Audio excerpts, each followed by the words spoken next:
Nightcast. Stephen Lloyd Gilbreth brings you the current news from the world today and how it relates to Bible prophecy. Understanding the end-time events leading to the peaceful world tomorrow. Ladies and gentlemen, Stephen Lloyd Gilbreth. Well, greetings, friends. Good evening, and welcome to this January 5th, 2014 edition of Nightcast. Woo! I got it. 2014. You know, we're in a new pagan Roman New Year already. Friends, the news tonight, extremely cold in some places. Extremely interesting, though. And we've got the stories out of the Middle East. We've got the stories tonight for you on Kerry's visit there and also what's happening in Iraq. But first, we got some stories related to this weather that's so cold that boiling water freezes in midair. Watch this. After days of dealing with intense snow and freezing temperatures, the Midwest is about to get right back on the winter roller coaster, with temps from Iowa to Ohio dropping fast. My hair froze this morning, so that was shocking. An additional 8 to 10 inches of snow expected to fall in Chicago tonight. Then the below freezing temps set in right in time for the beginning of the work week.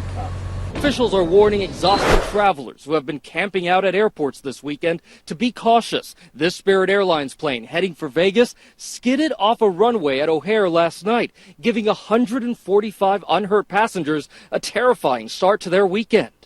I tried to get out yesterday, and our flight got canceled. Icy highways packed with red brake lights and littered with overturned cars and trucks. In this wicked winter weather, travel's not the only thing that's dangerous. Experts stressing that more than dangerous, that frigid air can be deadly. Minnesotans, we're accustomed to cold weather, but when you talk about temperatures that are 50 to 60 below, I don't think most people fully appreciate the fact that just 5 minutes of exposed skin at those types of temperatures can have a pretty serious impact. It's so cold that this cup of boiling water instantly freezes in midair.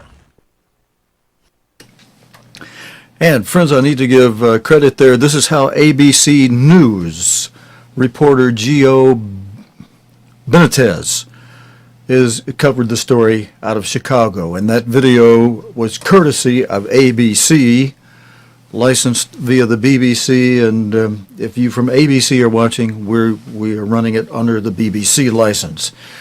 I mention that because sometimes when we have video from other sources, it triggers a content ID in YouTube, and we use YouTube to be able to put our archive via Facebook. So if we get caught in the content ID, well, I'll fill out the reports like I've had to do a half dozen times. And friends, sometimes you don't know some of the troubles we have to go through to make sure our licensing is in order and that, you know, we're running okay. And then even when it is, sometimes there are some things that trigger these little funny things on some of our archive sources that make us have to spend an hour and a half going through the jump the hoops routine with the follow-up reports to say, look, we've got this licensing that covers this and blah, blah, blah, blah, blah. Anyway, I mentioned that. And while I'm on that subject, Randy, thank you very much for that new intro. I've got a new intro I'm very excited about possibly running, but I do have to check with the man that created and sent this to us.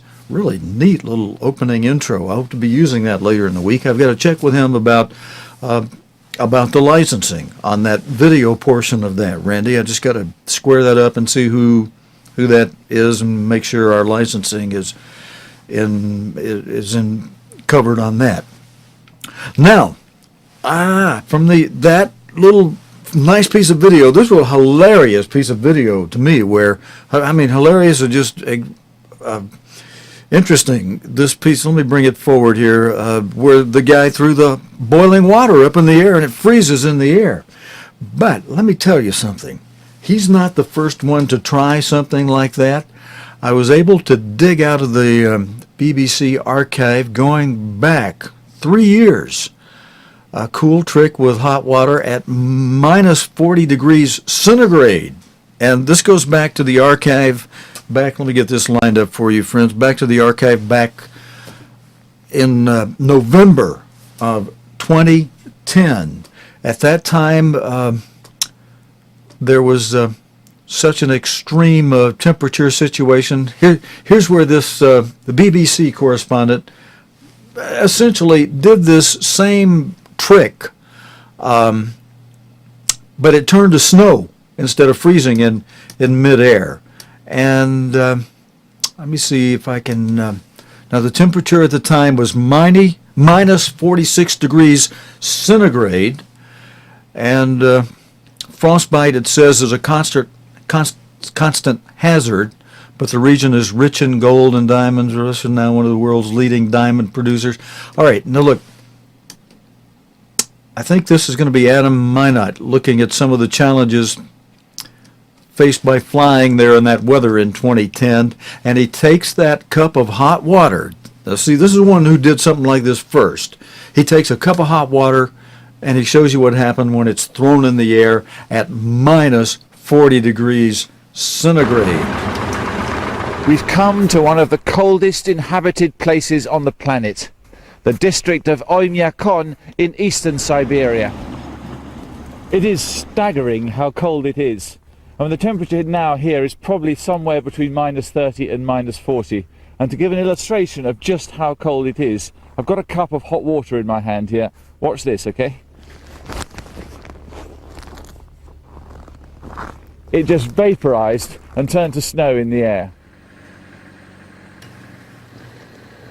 So if you've left something in the car, or you need to go and visit some neighbours, or do something crazy like go and do some live broadcasting outside, you can't go out dressed like this. You know, I was going to come out of this early, friends, but the rest of this, and remember, this is 2010, November 2010. This is not current in this piece of particular video. But this is BBC now, and this is not pornographic or anything, but he's going to change clothes, put on his thermal underwear, and shows you what it's like to get out in minus 40 degrees centigrade weather. This is funny. And you know what? I think tonight, friends, we need, with all this harsh vortex cold weather coming, we need something that's a little bit on the light side and a little funny. So let's allow Adam here. Let me think for a second. See if I find his name. Adam Minot. Let's let Adam finish this November 2010 funny report. Adam, go ahead and do your clothes changing routine there for us, buddy. Houses are heated and they're well insulated. You need to get some different gear on. So first of all, some thermal underwear. You're gonna love this.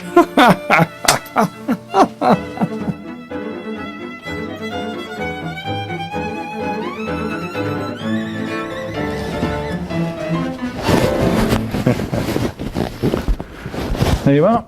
I'm ready at last for what nature's got to throw at me. That procedure took the best part of 5 or 10 minutes, and it's something you have to do every time. It's simply a matter of life or death, with temperatures outside falling to minus 30, minus 40, even minus 50 degrees centigrade. There is simply no choice involved, and I'm ready now to nip outside. Good job, Adam. Loved it. Great. Of course, it's impossible to nip anywhere. I'm dressed in this gear. The best I can manage is a waddle. And if I count individual gloves and socks and everything, I'm probably wearing 20 garments, and that's not excessive. I mean, outside for just a few seconds, I can feel the cold starting to attack my face. I can feel the damp membranes in my nose beginning to ice up. And that's why people living around here, they only go outside in the winter if they absolutely have to. Okay, and I think that's the end of this report right there. Thank you, Adam Minot, there from November 2010. Now, we've got more news of the weather before we go overseas to see what John Kerry has been doing in the Middle East. And with respect to what's happening right now in Iraq, we'll have that for you in a moment. But we're going to go to some exciting piece of news from today's news out of China, where they're having the annual Harbin International Ice Festival. It's just begun in China with more than 7,000 people working to help the artists shape their beautiful creations. With some sculptures looking more like works of art in sub-zero temperatures, this is described as one of the world's coolest ice festivals. More than 7,000 people were brought in to help the artists, shaping their creations for the annual Harbin International Ice Festival, and they seem to be enjoying themselves. 180,000 cubic metres of ice were used, along with 150,000 cubic metres of snow. There were some fantasy constructions, some reached almost skyscraper level, and even a few interactive attractions allowed visitors to walk through them and even slide down them. They worked round the clock to make sure everything was finished on time. By nightfall, a party atmosphere ensured everyone stayed warm. With over 1 million people expected to attend China's ice show, it's hoped all those visitors won't result in a rise in temperature. Russell Trott, BBC News.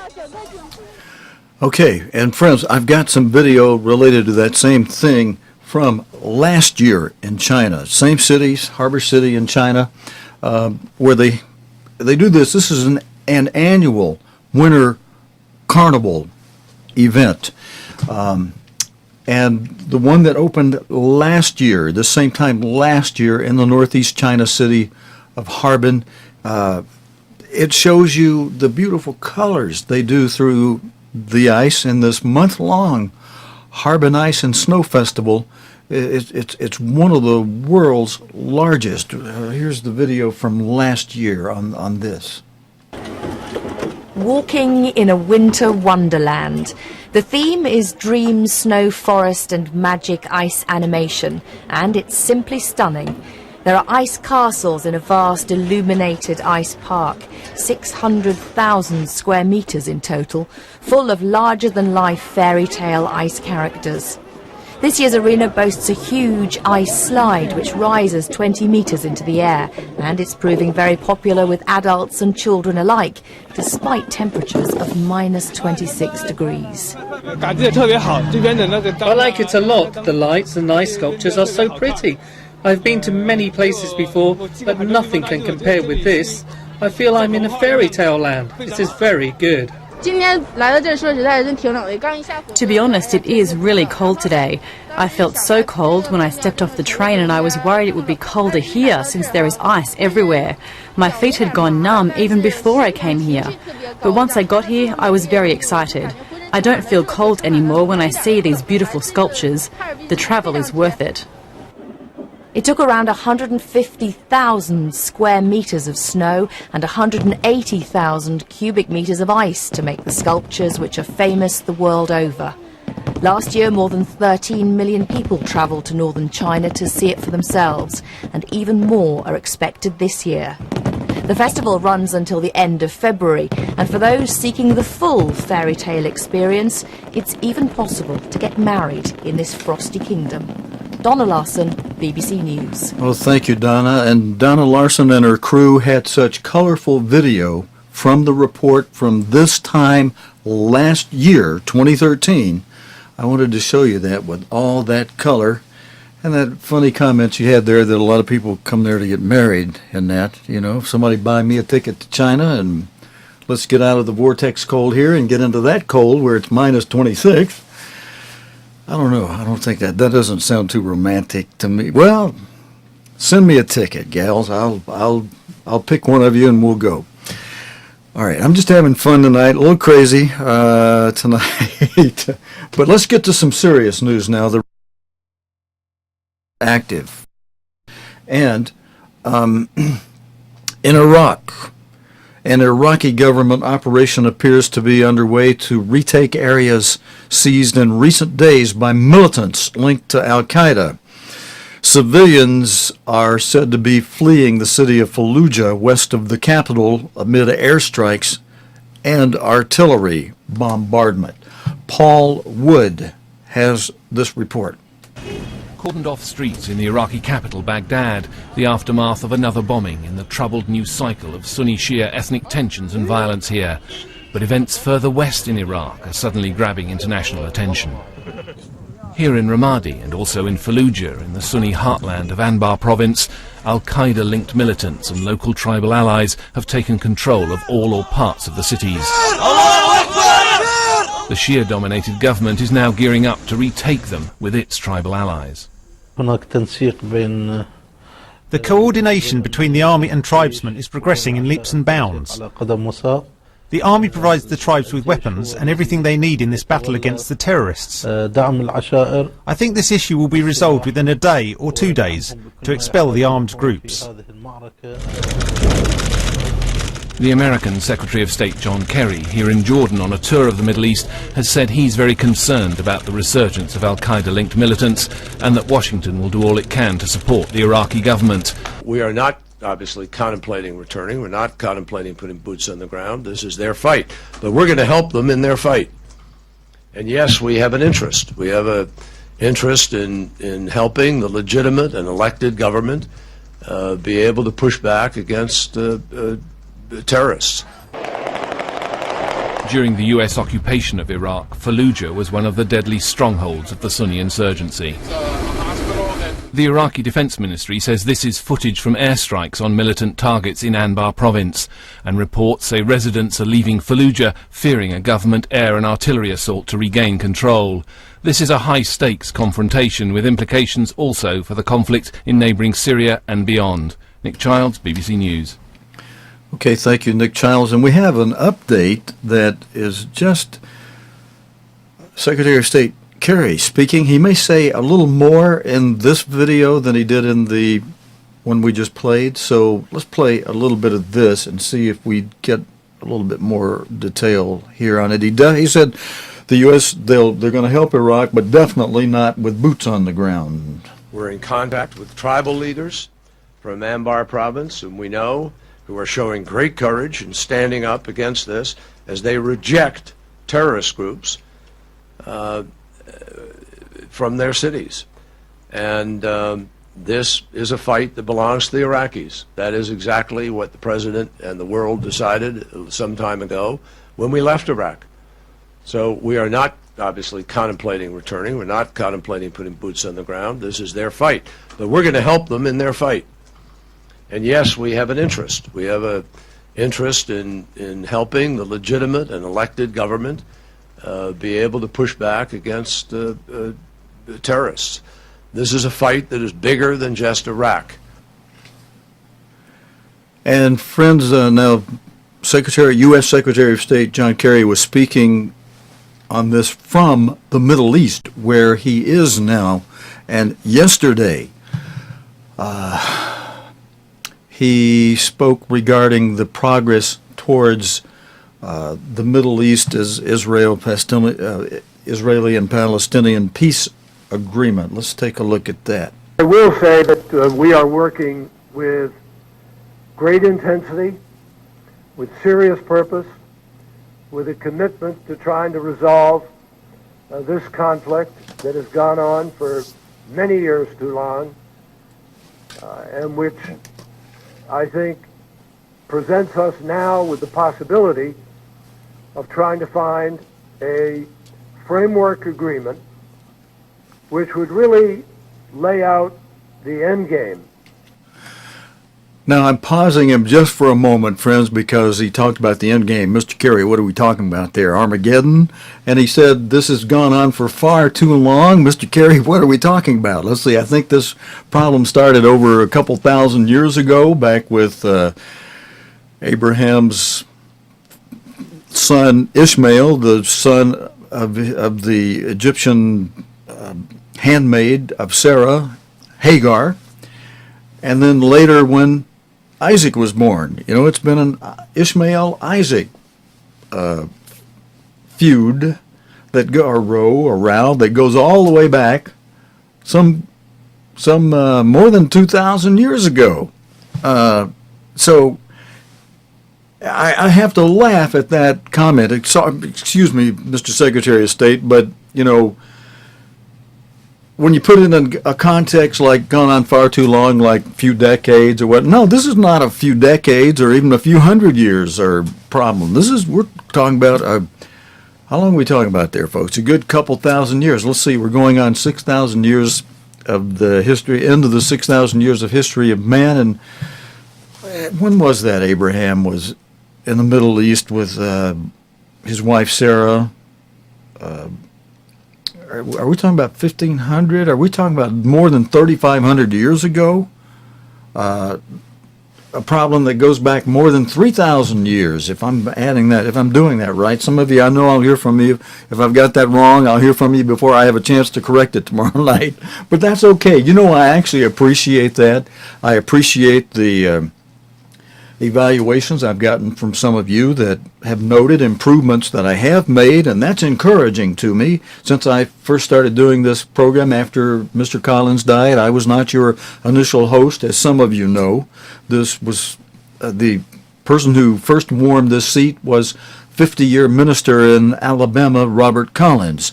He asked me to keep I helped him from the day he began it. I was on the other side of that camera back there. I have run the camera and run the equipment and what have you, and shortly before he died, sooner than some of us really expected, he asked me to be sure and keep this going for the purposes and goals that he had in mind, and that we worked hard, the two of us, all day long digging out news. And I appreciate some of the recent thanks and appreciation notes that we've gotten that say, Steve, appreciate this service you do. We don't ask anybody for anything. We don't ask you to sign up for anything or send us any money. As Mr. Collins wanted it from the beginning, I was putting my money in with his money. The two of us, with our retirement money, we were able to do this. And now I don't have his retirement money to work from anymore, but I also don't have some of those expenses that we had when he was alive and working from his mobile home out in Alabaster. So I handle it on my retirement, and I handle it fine. I not only handle that, friends, out of my first tithe portion of money, but that covers most of the expenses for this. It doesn't buy the equipment we like. I have to save up little tidbits of equipment money to buy new stuff and new licenses and what have you, but I handle it. And I set aside, now for those of you that are in the church that God called me to some 40 years ago, roughly, a little more than 40 years ago, back in 68, 69. More than 40 years ago. Some of you are doing the same thing that I do in this church. I set aside a second tithe to attend festival and do Feast of Tabernacles in the fall of each year. And this year happens to be my third tithe year, and I am looking forward. Somebody said, "Oh, Steve, why are you suffering so stringently, right now?" For they knew my finances are tight. Well, because this is my third tithe year. But guess what? I'm looking forward to, at the end of this year, what God promises us when we faithfully do that third tithe. I am looking forward to a nice, sweet blessing of some kind from Him. He promises that if we do it faithfully. And so, now don't everybody start calling me now and saying, I need this and I need that. I've got places where I know where handicapped people and widows who need it are, and I'm allocating it. And now that is something I would ask you to do. I'm over a third tithe fund, and none of it would be used for me at all. Zero. If this is your third tithe year and you're wondering where to send it, there are plenty of people that need help that I could administer that to. So I'll just mention that. Now this is a news program, so let's get back to that news. Thank you, Mr. Kerry. Let's see. He has more to say.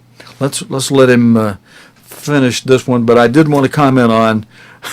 This has gone on for too long. Yeah, over 3,500 years, and I don't think overnight this is going to be solved. The in the blood thing of Ishmael against Isaac. You're going to solve that overnight?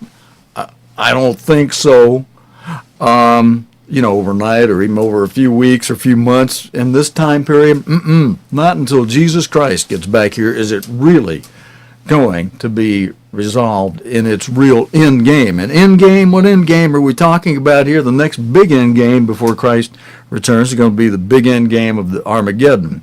All right, there's my commentary. Let's let him finish. And I've got a really fun piece I want to close with tonight, friends. So, Mr. Kerry finishes up, and let me get to some good fun stuff here. And lay out the framework for the major issues to guide the negotiations from this point forward. We're not there yet, but we are making progress. and we are beginning to flesh out the sort of toughest hurdles yet to be overcome.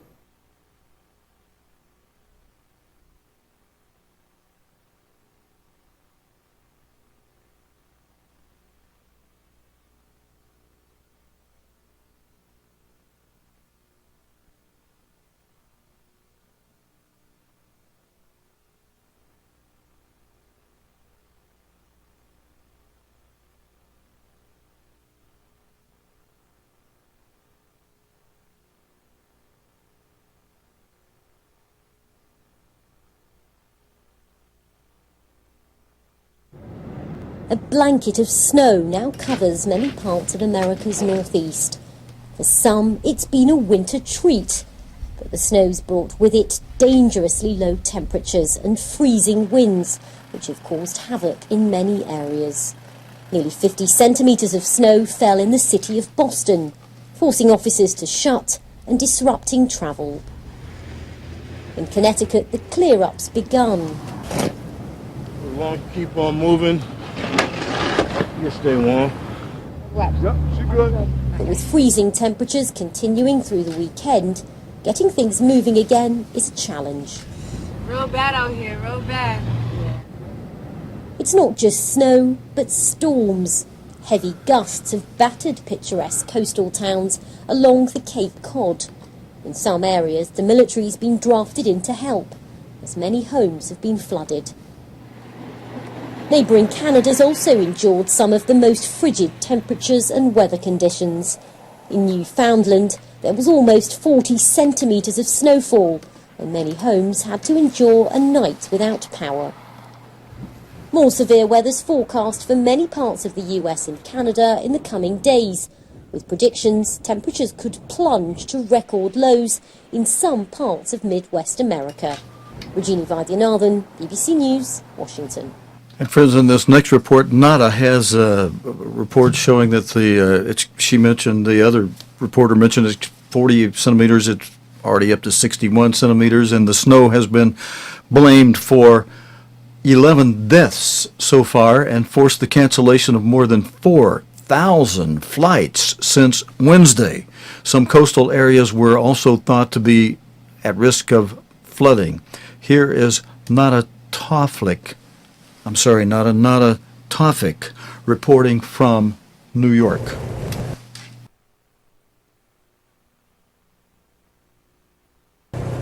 The fierce storm brought heavy snow, dangerously cold temperatures, and biting wind to the northeast United States. Boston was the worst hit, getting nearly 45 centimeters of snow. Over 3,000 crews there battled the blizzard-like conditions to clean icy roadways.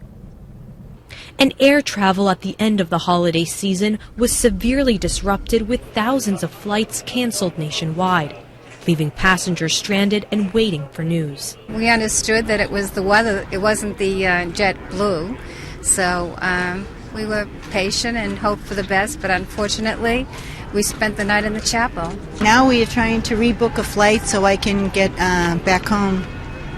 Otherwise I have to stay until 9 o'clock on Saturday night.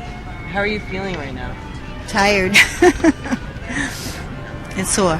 30 miles south of Boston, in the wealthy town of Scituate, officials were even concerned about the threat of coastal flooding, with some residents evacuating their homes in the Cape Cod beach resort.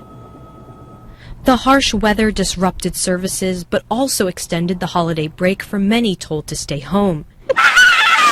In New Jersey and New York, the governors there declared a state of emergency.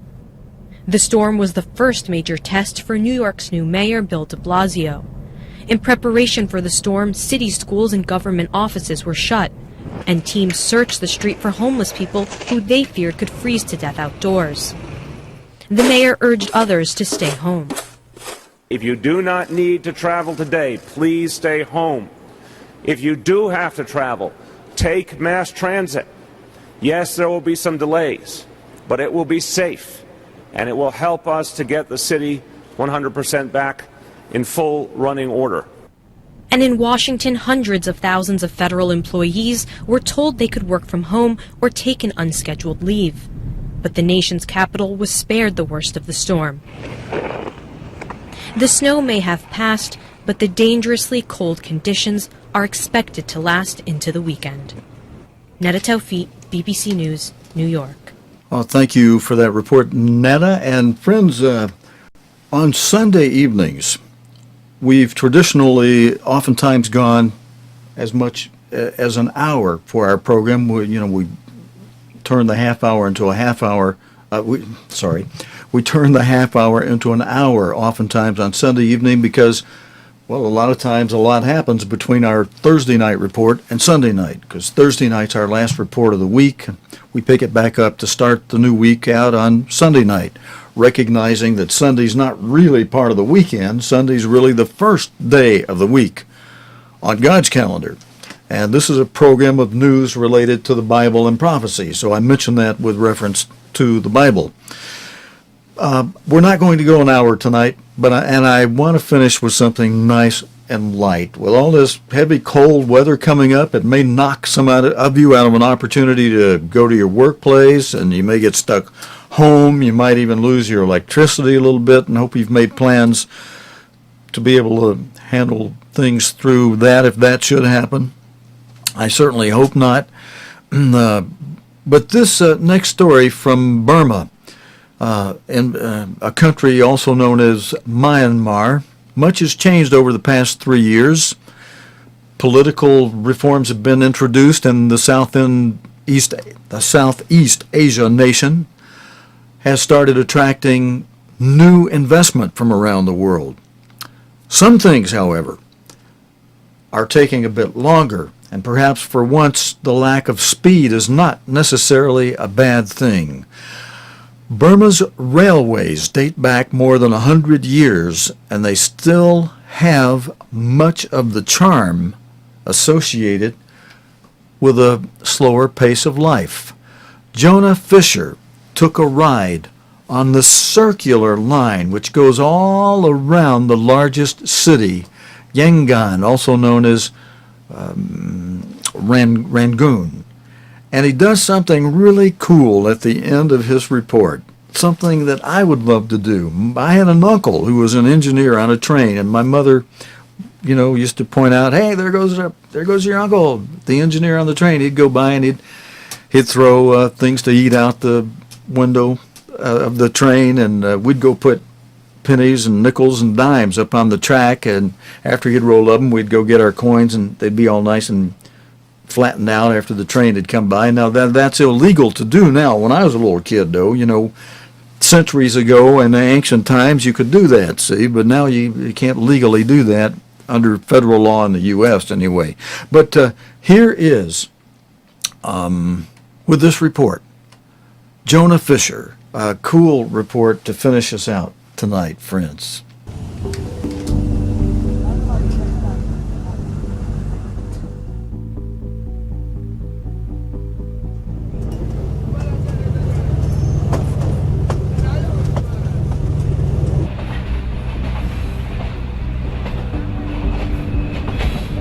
The circular line goes about 50 kilometres all around the outskirts of Yangon. It's hot, it's dusty, but this is the way nearly 100,000 people get to work every day.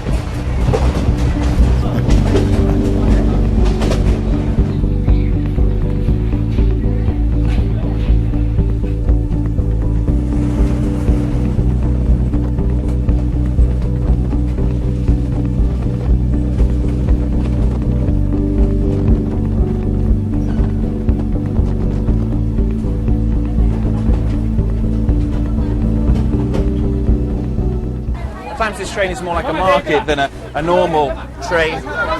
This station is particularly busy, lots of things being brought on and off. It's a thriving part of Yangon, connecting the city together.